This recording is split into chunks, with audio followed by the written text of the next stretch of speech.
नमस्कार दोस्तों, कहानी कथा के चैनल पर एक बार फिर से आप सभी का बहुत बहुत हार्दिक स्वागत है और अभिनंदन है। दोस्तों, हम आज अपनी एक नई कहानी को लेकर आए हैं जिसका शीर्षक है वसूलदार नहीं रहनुमा। दोस्तों, सीधे अपनी कहानी पर आते हैं। बहुत पुराने समय की बात है जब भारत के गांवों में जमींदारों का बोलबाला हुआ करता था। गांवों की सत्ता, कानून और व्यवस्था उन जमींदारों के इशारों पर चलती थी। ऐसी ही एक जगह थी धनापुर। नाम भले ही धन से भरपूर लगे, पर यहाँ के लोगों की हालत कुछ और ही थी। धनापुर के जमींदार थे करोड़ी लाल। नाम की तरह ही उनका व्यक्तित्व भी भारी भरकम था। सैकड़ों बीघे जमीन, अनगिनत नौकर चाकर, आलीशान हवेली और आसपास के गांवों में फैला हुआ बहुत बड़ा कर्ज का कारोबार। पर उनकी असली पहचान थी एक निर्दयी साहूकार की। वो किसी की हालत नहीं देखते थे, बस हिसाब की पंक्तियों में उलझे रहते थे। ब्याज की रकम न चुका पाने पर लोगों के खेत, मवेशी और जेवर, यहाँ तक कि घर तक हड़प लेते थे। फिर भी वो खुद को नेक दिल मानते थे। कहते थे, मैं तो लोगों की मदद करता हूँ, मुश्किल वक्त में पैसे देता हूँ। अब अगर समय पर नहीं चुका पाता कोई तो इसमें मेरी क्या गलती। लेकिन जीवन का नियम है कि हर कठोर दिल के जीवन में एक नरम कोना होता है। करोड़ी लाल के जीवन में वो कोना था उनका बेटा, जिसका नाम था धनी। धनी करोड़ी लाल का इकलौता बेटा था। मन्नतों से मिला था, कई सालों की तपस्या और व्रतों के बाद मिला था। माँ नहीं रही तो बाप ने बेटे में ही दुनिया बसा ली, पर ये दुनिया वैसी नहीं थी जैसी करोड़ी लाल चाहते थे। धनी में उसके पिता की तरह कठोरता नहीं थी। वह दया से भरा हुआ, सरल और संवेदनशील हृदय वाला युवक था। गायों से बात करना, खेतों में मजदूरों के साथ बैठकर खाना खाता, बच्चों को कहानियाँ सुनाता और बुजुर्गों के पांव दबाकर आशीर्वाद लेता। करोड़ी लाल को अब चिंता थी कि ये लड़का मेरे कारोबार को कैसे संभालेगा। ये तो हर वक्त रोने वालों के साथ रोने लगता है। कई बार उसने सोचा, क्या मेरी कमाई का वारिस यही होगा। एक दिन करोड़ी लाल ने मन बना लिया कि अब इसे काम में लगाना होगा, सीखना पड़ेगा इसे कर्ज और वसूली का मतलब। उसने अपने पुराने नौकर हीरा को बुलाया और कहा, हीरा, आज तुझे उस बुढ़िया के पास जाना है ना, साथ में इस धनी को भी ले जाना। इसे कुछ सिखा, दूर से देखता रहियो पर काम इसे करने देना।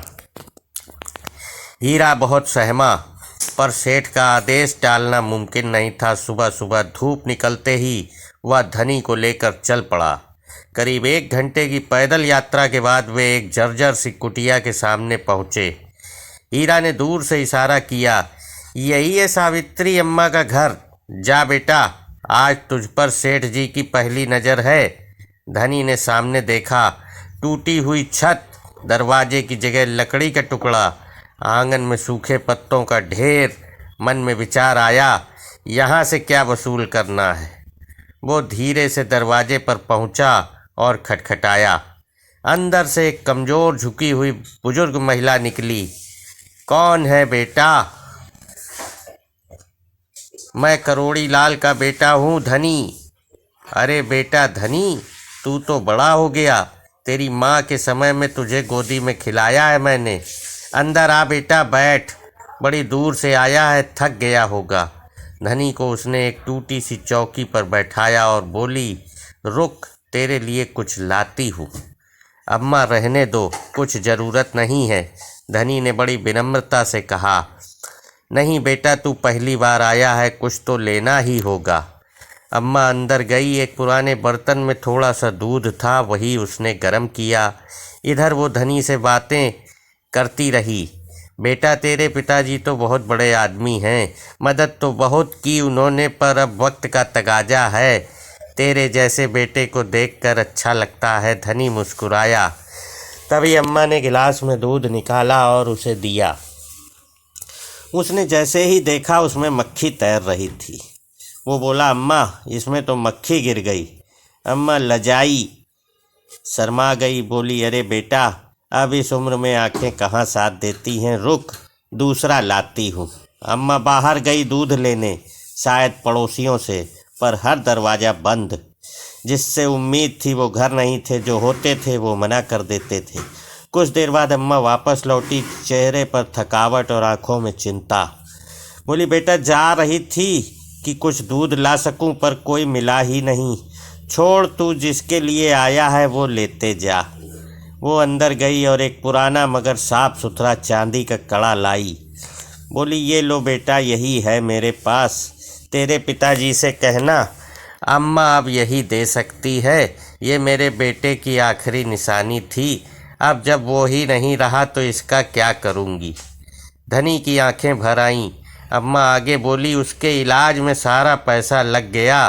सोचती थी कि फसल होगी तो चुका दूंगी, पर खेत सूखे रह गए और बेटा चला गया। अब क्या दिन गिनूं। धनी कुछ देर चुप रहा, फिर कहा, अरे अम्मा, मक्खी नहीं थी, वो तो प्याज का छिलका था। देखो, निकाल दिया और दूध पी लिया। और उसने गिलास से दूध पी भी लिया। वापस आकर जब सेठ ने पूछा, हीरा क्या वसूला मेरे बेटे ने? हीरा बोला, सेठ जी वसूली तो छोड़िए, वो तो कड़ा भी वापस अम्मा को दे आया और कह आया कि अब से उनकी जिम्मेदारी मेरी है। सेठ गुस्से से उबल पड़ा। बोला, धनी कहाँ है तू? जब धनी सामने आया, बाप ने हाथ उठाया, पर जब उसकी आंखों में देखा तो वो हाथ भी रुक गया। वो आंखें जिनमें आंसू थे, विनम्रता थी, करुणा थी। करोड़ीलाल कुछ पल तक उसे देखता रहा, फिर जरा धीमे से बोला, धनी, तू तो सच में धनी निकला। उस दिन करोड़ीलाल के भीतर कुछ टूट गया। शायद उसका अहंकार, शायद उसका कठोर स्वभाव, या शायद उसका लालच। धनी ने धीरे धीरे अपने पिता के कारोबार को मानवीय बना दिया। ब्याज घटाया, मजबूरी समझी, लोगों को उभरने का मौका दिया। सावित्री अम्मा को वह अपने घर ले आया। उन्हें माँ का जैसा सम्मान मिला। गांव के लोग अब करोड़ीलाल को नहीं, धनी को अपने दुख सुख का साथी मानने लगे। दोस्तों, ये कहानी यहीं समाप्त होती है। और इस तरह वो बेटा जो अपने पिता के रास्तों से अलग था, उसी का नाम रोशन कर गया। आज भी धनापुर के लोग कहते हैं, धन तो बहुत लोगों के पास होता है, पर धनी जैसा दिल किस्मत वालों को ही मिलता है। दोस्तों, ये कहानी यहीं समाप्त होती है। और आप सभी को बहुत बहुत धन्यवाद, आपने हमारी कहानी को सुनने का समय दिया। अगर कहानी पसंद आए तो कहानी को लाइक करें और मेरे चैनल को सब्सक्राइब करें। आपका बहुत बहुत धन्यवाद दोस्तों। नमस्कार।